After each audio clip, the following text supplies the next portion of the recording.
Hello viewers, আসসালামু আলাইকুম। কেমন আছো তোমরা সবাই? আজকে তোমাদের জন্য আরও একটি রেসিপি নিয়ে হাজির হলাম। আজকে আমি আপনাদের দেখাবো চালতার আচার রেসিপি। চলুন শুরু করা যাক। এখানে আমি কিছু চালতা কেটে রেখেছি, এগুলোকে এখন আমি পানিতে ধুয়ে নেব। পানিতে ধোয়া হয়ে গেলে পানিটা ঝরিয়ে আমি এইটা সিদ্ধর জন্য একটি হাঁড়িতে বসিয়ে দেব। এখন একটি ঢাকনা দিয়ে এটি 10 মিনিটের জন্য জাল করে নেব, যাতে ভালোভাবে সিদ্ধ হয়ে যায়। ফিরে আসলাম 10 মিনিট পরে। আমার চালতাগুলো পুরোপুরি সিদ্ধ হয়ে গেছে। এখন আমি এই পানিটা ঝরিয়ে নেব। পানিটা ঝরানো হয়ে গেলে এগুলোকে আমি ছেঁচে নেব। আপনারা এটি শিলপাটার সাহায্যেও ছেঁচে নিতে পারেন। আমি এখানে শিলপাটা ব্যবহার করব না, একটি ছেঁচনির সাহায্যে আমি এগুলোকে ভালোভাবে ছেঁচে নিব।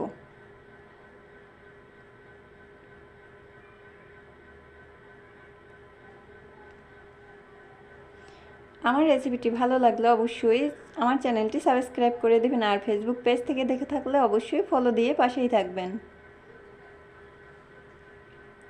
এভাবে আমি পুরোপুরি সবগুলোকে ছেঁচে নেব। এখন আমি পরবর্তী প্রসেসে চলে আসলাম। এখন একটি চুলায় হাঁড়ি বসিয়ে দিলাম, তার মধ্যে একটু সরিষার তেল দিয়ে দিলাম। আপনারা চাইলে সরিষার তেলটা নাও ব্যবহার করতে পারেন, কোনো সমস্যা নাই।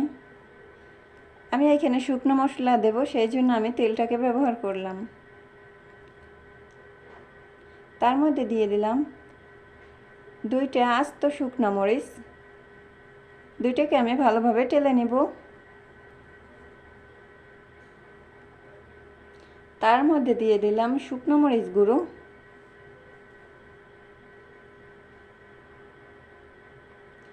তার মধ্যে দিয়ে দিলাম 5 ফোড়ন, সেইটাকে একটু টেলে আমি গুঁড়ো করে নিয়েছিলাম, সেইগুলোকে দিয়ে দেব। এখন ভালোভাবে মিশিয়ে নেব। এখন ছেঁচে রাখা চালতাগুলো আমি দিয়ে দেব।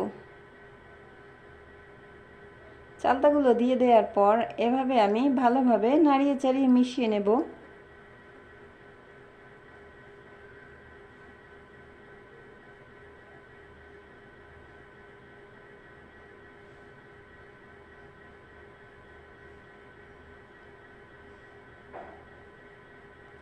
এখন এর ভিতর দিয়ে অনেক পানি বের হবে।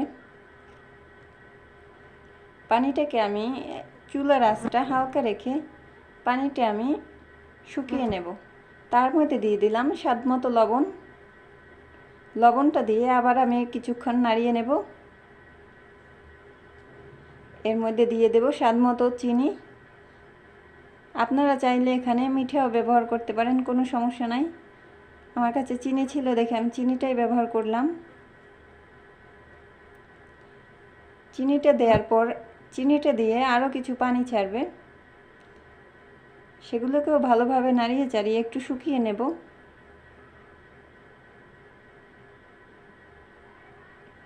আপনারা এখানে সিরকাও ব্যবহার করতে পারেন, তাহলে আপনারা বেশি দিন সংরক্ষণ করে রাখতে পারবেন। দিয়ে দিলাম 1 চা চামচ মরিচের গুঁড়ো।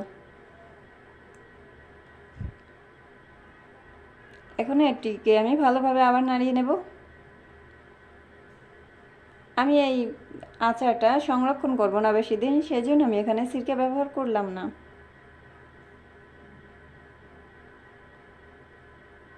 এই আচারটা এমনিতেও খাওয়া যায়, আবার শুকিয়েও খাওয়া যায়।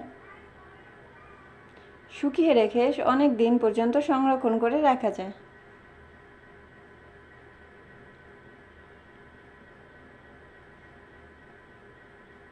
এর মধ্যে আমি দিয়ে দিলাম দারচিনি এলাচ, 4 টুকরো দারচিনি এলাচ দিয়ে দিলাম। দিয়ে আমি ভালোভাবে আবার নাড়িয়ে নিলাম।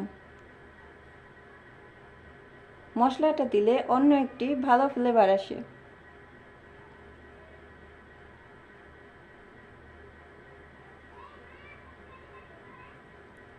পানিটা প্রায় শুকিয়ে আসার পর আমি একটি ঢাকনা দিয়ে এটিকে ঢেকে রাখবো, হালকা আঁচ দিয়ে 5 মিনিটের মতো দমে।